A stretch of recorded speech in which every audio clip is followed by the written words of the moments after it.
एक आदमी था फ्लोरेंस में 1500 के ज़माने में।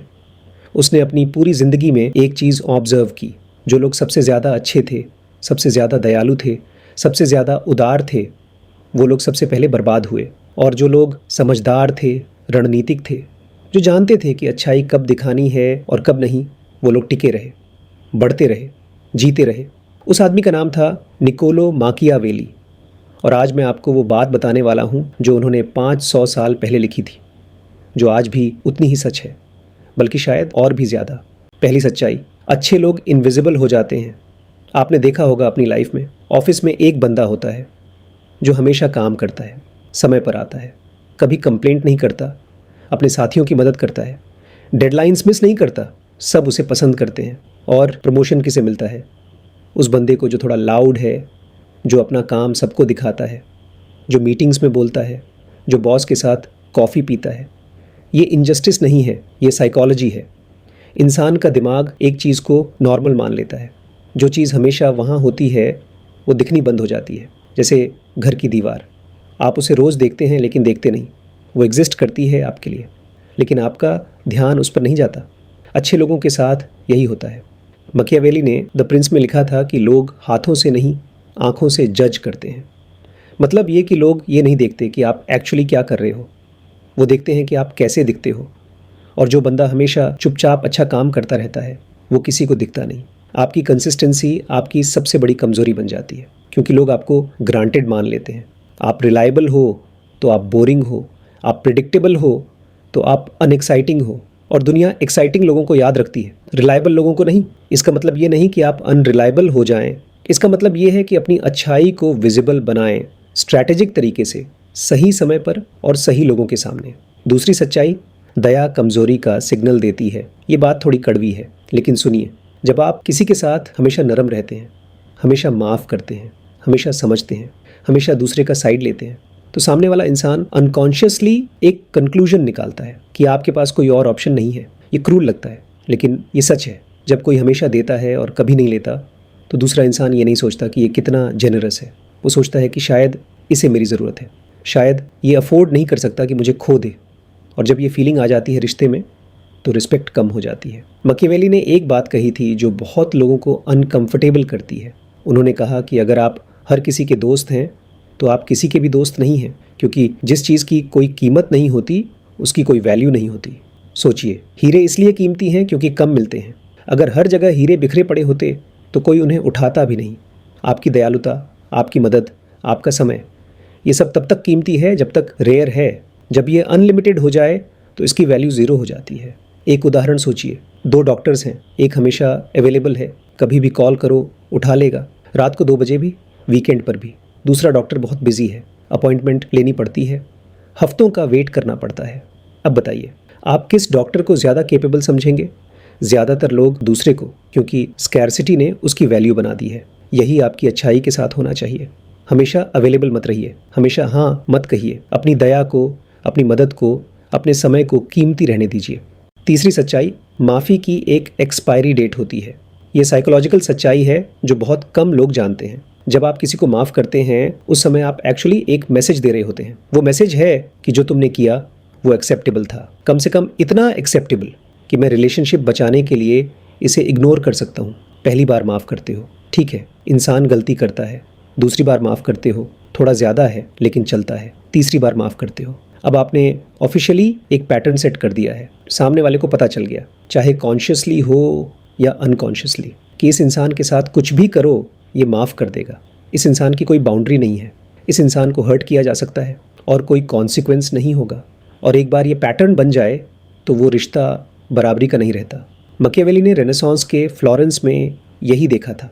जो रूलर्स दयालु थे, जो बार बार माफ़ करते थे, उनके दरबार में लोग उनका फ़ायदा उठाते थे। और जो रूलर्स फेयर थे लेकिन कॉन्सिक्वेंसेस देते थे, उनके दरबार में लोग सोचकर कदम रखते थे। ये क्रूअल्टी की बात नहीं है, ये कॉन्सिक्वेंसेस की बात है। अच्छे इंसान और डोरमैट में फ़र्क क्या है? कॉन्सिक्वेंसेस। अच्छा इंसान माफ़ करता है लेकिन कॉन्सिक्वेंसेस भी देता है। वो ये नहीं कहता कि कोई बात नहीं, सब ठीक है। वो ये कहता है कि मैंने माफ़ किया लेकिन ये दोबारा नहीं होगा, और अगर हुआ तो मैं ये रिश्ता नहीं रखूँगा। डोरमैट बस माफ़ करता रहता है, चाहे कुछ भी हो। आप कौन बनना चाहते हैं? चौथी सच्चाई, ईमानदारी हमेशा रिवॉर्ड नहीं होती। ये सुनकर अजीब लगेगा, लेकिन सुनिए पूरा। हमें बचपन से सिखाया जाता है कि सच बोलो हमेशा, हर सिचुएशन में, चाहे कुछ भी हो। लेकिन मकियावेली ने एक ऑब्जर्वेशन किया था। उन्होंने देखा कि जो लोग हमेशा सच बोलते थे वो अक्सर अकेले रह जाते थे, और जो लोग ये जानते थे कि कब सच बोलना है और कब चुप रहना है, वो आगे बढ़ते थे। ये झूठ बोलने की बात नहीं है, ये टाइमिंग की बात है। एक सिचुएशन सोचिए, आपका दोस्त एक बिजनेस शुरू करना चाहता है। उसका आइडिया ऑनेस्टली बहुत एवरेज है। आप क्या करते हैं? ऑप्शन 1, आप उसे सब सच बता देते हैं अभी इसी समय। तुम्हारा आइडिया एवरेज है, मार्केट में पहले से 20 लोग ये कर रहे हैं, तुम्हारे पास कैपिटल नहीं है, एक्सपीरियंस नहीं है। ऑप्शन 2, आप पहले उसकी बात पूरी सुनते हैं, उसके साथ बैठते हैं, उसकी स्ट्रेंथ्स आइडेंटिफाई करते हैं, और फिर धीरे धीरे उसे वो रियलिटीज़ दिखाते हैं जो उसे देखनी चाहिए, ऐसे तरीके से कि वो खुद उन्हें डिस्कवर करे। दोनों में आपने सच बोला, लेकिन एक में आपने सच को वेपन की तरह इस्तेमाल किया, दूसरे में आपने सच को टूल की तरह इस्तेमाल किया। एक ने आपका रिश्ता तोड़ा, दूसरे ने बनाया। मकियावेली यही कहते थे, सच की वैल्यू है, लेकिन रॉ, अनफिल्टर्ड, बिना सोचे बोला गया सच अक्सर नुकसान करता है, आपका भी, सामने वाले का भी। स्ट्रैटेजिक ऑनेस्टी ये नहीं है कि आप झूठ बोलें, ये है कि आप सच को सही समय पर, सही तरीके से और सही इंसान के सामने बोलें। 5वीं सच्चाई, जो लोग सबको खुश रखना चाहते हैं वो किसी को खुश नहीं रख पाते। ये शायद सबसे इंपॉर्टेंट सेक्शन है। पीपल प्लीजिंग, ये एक ऐसी हैबिट है जो अच्छे लोगों में सबसे ज़्यादा होती है, और ये उन्हें सबसे ज़्यादा नुकसान पहुंचाती है। क्यों? क्योंकि जब आप हर किसी को खुश रखने की कोशिश करते हैं तो आप एक्चुअली किसी के लिए कुछ नहीं कर पाते। आपकी एनर्जी इतनी डायरेक्शंस में बंट जाती है कि कहीं भी कोई रियल इम्पैक्ट नहीं होता। और इसका एक और नुकसान है, जब आप किसी को ना नहीं कह सकते तो आपकी हाँ की कोई वैल्यू नहीं रहती। सोचिए, एक दोस्त है जो हमेशा हाँ कहता है, हर प्लान में, हर आइडिया में, हर बात में। क्या आप उससे जेन्युइन फीडबैक लेने जाएंगे किसी इंपॉर्टेंट डिसीजन के लिए? नहीं, क्योंकि आप जानते हैं वो वही कहेगा जो आप सुनना चाहते हैं। लेकिन एक दोस्त है जो कभी कभी ना कहता है, जो डिसएग्री करता है, जो आपको अनकंफर्टेबल करता है। उसकी हाँ सुनने के बाद आप एक्चुअली खुश होते हैं, क्योंकि उसकी हाँ का मतलब कुछ है। मकियावेली ने कहा था कि एक वाइज रूलर वो होता है जो ये जानता हो कि कब लोगों को खुश करना है और कब नहीं, और जो हर समय सबको खुश करने में लगा रहे वह एक्चुअली कमज़ोर होता है, क्योंकि उसके डिसीजंस उसके जजमेंट से नहीं, दूसरों की रिएक्शन से आते हैं।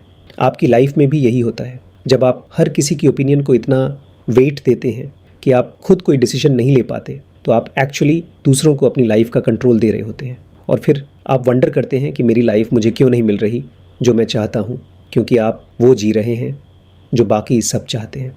छठी सच्चाई, सबसे डेंजरस अच्छाई वो है जो आप खुद के लिए नहीं करते। ये सेक्शन थोड़ा पर्सनल है लेकिन ज़रूरी है। बहुत से अच्छे लोग दूसरों के लिए तो बहुत कुछ करते हैं, लेकिन खुद के साथ बहुत हार्श होते हैं। दूसरों की गलतियाँ माफ़ कर देते हैं, अपनी नहीं। दूसरों के लिए टाइम निकालते हैं, अपने लिए नहीं। दूसरों को इनकरेज करते हैं, खुद को नहीं। ये जेन्युइन अच्छाई नहीं है, ये एक तरह की सेल्फ पनिशमेंट है जो अच्छाई के मास्क में आती है। और इसका एक बहुत प्रैक्टिकल नुकसान है। जब आप खुद को डिप्लीट कर देते हैं दूसरों के लिए, बिना रुके, बिना खुद को रिप्लेनिश किए, तो एक दिन आपके पास देने के लिए कुछ नहीं बचता। आप बर्नट आउट हो जाते हैं, रिजेंटफुल हो जाते हैं, और उन लोगों से भी नाराज़ हो जाते हैं जिन्हें आप जेन्युइनली लव करते थे।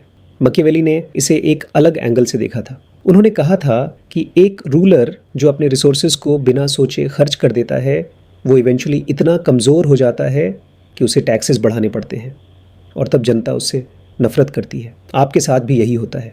जब आप हमेशा देते रहते हैं और कभी अपना ध्यान नहीं रखते, तो एक समय आता है जब आप इमोशनली बैंकरप्ट हो जाते हैं, और उस समय आप उन लोगों से भी ऐसा बिहेव करने लगते हैं जो आपके साथ अच्छे थे, क्योंकि आपके पास कुछ बचा ही नहीं। खुद का ख्याल रखना सेल्फिश नहीं है, ये इसलिए ज़रूरी है ताकि आप बाकी सबका ख्याल रख सकें।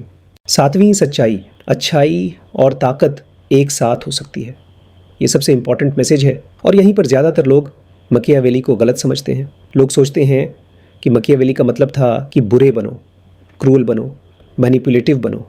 नहीं, मकियावेली का असली मैसेज था कि नाइव मत बनो। अच्छा होना और ताकतवर होना दो ऑपोजिट चीज़ें नहीं हैं। सबसे ताकतवर इंसान वो है जो अच्छा है, लेकिन जानता है कि अपनी अच्छाई को कब, कैसे और किसके लिए इस्तेमाल करना है। एक शेर को सोचिए, जंगल का सबसे ताकतवर जानवर। क्या वो हर समय शिकार करता है? नहीं, ज़्यादातर समय वो आराम करता है। लेकिन जब वो शिकार करता है तो पूरी ताकत से करता है और बाकी जानवर उससे डरते हैं, रिस्पेक्ट करते हैं। सिर्फ इसलिए नहीं कि वो ताकतवर है, बल्कि इसलिए भी कि उसकी ताकत कंट्रोल्ड है, सिलेक्टिव है।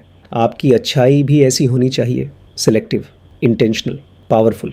हर किसी के साथ अच्छे रहना आपकी चॉइस होनी चाहिए, आपकी कंपल्शन नहीं। जब आप अच्छे हों इसलिए कि आप डरते हैं कि अगर अच्छे नहीं रहे तो लोग आपको छोड़ देंगे, तो ये वीकनेस है। जब आप अच्छे हों इसलिए कि ये आपकी वैल्यू है और आप कॉन्शियसली ये चूज़ करते हैं, तो ये स्ट्रेंथ है। वो दोनों बाहर से एक जैसे दिख सकते हैं लेकिन अंदर से बिल्कुल अलग हैं और दूसरे लोग उस फ़र्क को फील करते हैं, चाहे वो आर्टिकुलेट नहीं कर पाएँ। तो आज हमने देखा कि अच्छाई की असली कीमत क्या है। जो लोग कंसिस्टेंटली अच्छे रहते हैं वो इनविजिबल हो जाते हैं। जो हमेशा दया दिखाते हैं उनकी रिस्पेक्ट कम होती जाती है। जो बार बार माफ़ करते हैं वो एक ऐसा पैटर्न सेट कर देते हैं जो उनके खिलाफ जाता है। जो हमेशा सच बोलते हैं बिना सोचे वो रिलेशनशिप्स तोड़ते हैं। जो सबको खुश करना चाहते हैं वो अपनी लाइफ खो देते हैं और जो खुद को निगलेक्ट करके दूसरों की केयर करते हैं वो दोनों को खो देते हैं। लेकिन इन सब का सोल्यूशन ये नहीं है कि आप बुरे बन जाएं। सोल्यूशन ये है कि आप कॉन्शियस बने, इंटेंशनल बने, अपनी अच्छाई को एक चॉइस बनाएं, एक कंपल्शन नहीं। ये शिफ्ट आसान नहीं है, बहुत से लोग जानते हैं ये सब, लेकिन फिर भी वही पैटर्न्स रिपीट होते हैं क्योंकि ये पैटर्न्स सिर्फ थॉट्स नहीं हैं, ये डीप रूटेड बिहेवियर्स हैं। अगर आप इन पैटर्न्स को जेन्युइनली बदलना चाहते हैं तो हमारा मोटिवेशनल इंटरव्यूइंग कोर्स इसी के लिए बना है, जहां आप ये सीखते हैं कि अपने आप से और दूसरों से कैसे बात करें ताकि रियल चेंज आए, लास्टिंग चेंज। अगर आप इसके बारे में जानना चाहते हैं तो ये व्हाट्सएप नंबर है, इस पर मैसेज करके आप जानकारी ले सकते हैं।